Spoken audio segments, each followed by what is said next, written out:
they said, what did you think about for 30 minutes? The men, no surprise, sex and sports. The young ladies, what did they think of for 30 minutes? They replayed conversations that they had in the last couple of days. Real. For the record, a man has never replayed conversations that they've had. Do that? I do that all the time. Our brains are different, everybody. Do you really not do that? I feel like I overthink No, of everything. course not. You don't Hold think on. about I'm conversations. You've never had like a shower arguments or like shower thoughts or anything like that? No, and that's not society, my friend. That is biology. You are wired to have those rethought. We aren't. It's not a learned behavior. It's not about dolls. It's not about dresses. Our biology, our brains are made differently. You've I don't really think never thought anyone's about a disputing that we conversation have after? like We different. don't Yeah, replay no, any I agree with that. conversations. Ever. Men You've don't. never like done that. The thing Right. where Am I trans? Because people- sometimes sometimes I will. You gotta go on Very hormone rarely blockers. though. Yeah. Very rarely. Sometimes occasionally. Men are I'll very replay forward conversation. thinking. What is next? The job, the interview, tomorrow. And not saying women aren't. Women are very reflective. That's why females are better at poetry.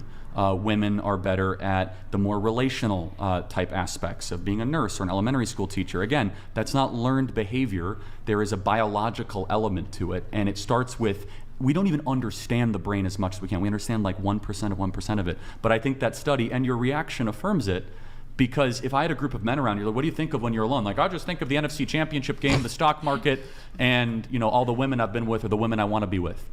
It's a little different. Do you think if they had conducted the study in a different country that the men and women would have given these same answers? Yes, I think that these things are universal. And I mean, I can't say to that, that would be my speculation, that the men in Iran are thinking about soccer and Persian women, and the women are thinking about, what's going on in their local neighborhood. These things transcend continent, they transcend culture, and we know that because one of the arguments that you were making is that, at the fundamental root, these are learned and acted, these are put on by Western society, but you go into African villages, like very poor third world African villages, they don't even have a term for transgender. The idea that a man can become a woman or a woman can become man, this is a uniquely Western phenomenon that is born out of the academy, born out of college, that I will say, and I think we could agree, is largely they prey on people that have other underlying issues, and then it gets built on top of that. Autism spectrum disorder, depression, anxiety, some other sort of bipolar, schizophrenia, trauma, things of that nature. There's a couple of things to push back here. Brian. If you can, quick. I don't If you mean can, to quick. monopolize. I'm sorry, Pixie. No, it's Yeah. okay. There's a couple of things. I do want to push back on that because there are communities and cultures that we could search up right now in China, India, various Native American histories that have recognized the idea of third gender or outside gender that doesn't fit into this binary. So I wouldn't say it's just Western. That is and then true. on top Wait, of that, let him answer. No, but you please continue. You are right. I can address that at length. I don't think it's fruitful. Okay, But keep okay, going. go ahead. okay. You're not wrong. And then on top of that, you gave a case study. I kind of want to give a case study back. NPR did a article on this. I can't remember the name, but basically it was about a person who felt gender fluid. And when they felt like they were a man and they did things like facial recognition or other tests regarding that, they would score like a man does, higher than most women. But when they got into the mindset of being a woman, they would score higher in woman-related tasks. So yeah, it does come back. You're saying this is all predisposed biology, but there might be something to be said about oh no, if you're thinking like a man, the mindset of a man, maybe that's more in tune with certain ways of thinking versus thinking like a woman. That doesn't mean it's all 100% biological basis. It means that hey, if you're raised to think in a certain pattern, you're going to perform in that pattern. I agree. I mean, if a society can mold you, of course, but you're dealing with very powerful raw material that's underestimated in the current cultural conversation, and you can only guide that raw material so much. So let me ask another hypothetical. I'll just tell you, if I sit down with men, what do they always talk about? They talk about macro concepts, big things, stock market, sports, things that are very, let's just say bigger than individual. Women, if you sit down, they'll talk a lot about conversations or relationships, their kids, very micro.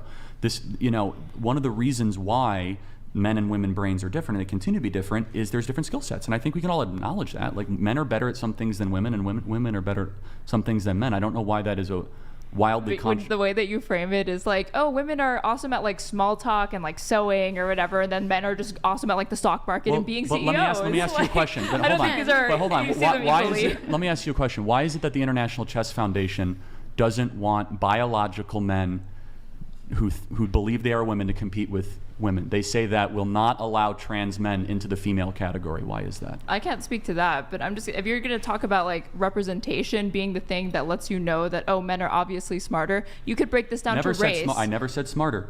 I never said smart. I said different. Then different. Women. Okay, then we could say this. My wife does things with my child that I can't even dream of doing, such as having an intuition, compassion, empathy. She can operate on 30 minutes of sleep. I need 8 hours, or else I'm like a Don't dead. underestimate yourself, Charlie. Hold I on think a you can second. No, definitely do hold these on. types of No, things.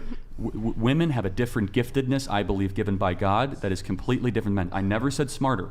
In fact, a woman's intuition is far better than my intuition. I trust my wife's gut when it comes to people, when it comes to relationships, and she leans on me for, investments or politics. We are given different gifting. Now, with that being said, some women have a gifting in that direction. Those are the exception, though. There is a general rule, and the general rule is that women are far more gifted at people and caretaking and the intimate. I don't mean that demeaning or derogatory. I never use the word smarter or dumber. I that you might agree. be inferred. Oh, thank you, Molly. Yeah. No, I actually very much agree with what you're saying. Me personally, I mean, sexuality is a big part of my life, and I think what you're saying actually really ties into a lot of like sexuality, because it's the man's role to be, kind of like if you're talking like the nuclear family, it's like the man's role to kind of be the governing force of the family, take care of everything on the outside, take care of, the finances, the stocks, all of that, and to kind of be the rock for all of the little things that the woman has to go through during the day. Just all the little conversations, all the things that she has to deal with that you're not there. And I think that, it's a really beautiful thing, like yin and yang, like there's beautiful. Parts of men that complement women, and there's parts of women that complement men. And the best thing is there's things that women can do that men cannot, and there's things that men can do that women cannot. And I think that the issue is we try and figure out like who's better, who's more powerful, who can, who gets to say what happens. And I think that the issue that's really dividing, and the beauty comes when you kind of bring those skills together. I agree. That's wonderfully said, Molly. That was beautiful, Molly. Let me switch to something really quick. We do have 2 chats we have to read, then we'll come back to this topic. We have Doc here. M. Scott Peck defined love as the act of promoting one's spiritual growth. The emotion of love is experienced when we act accordingly.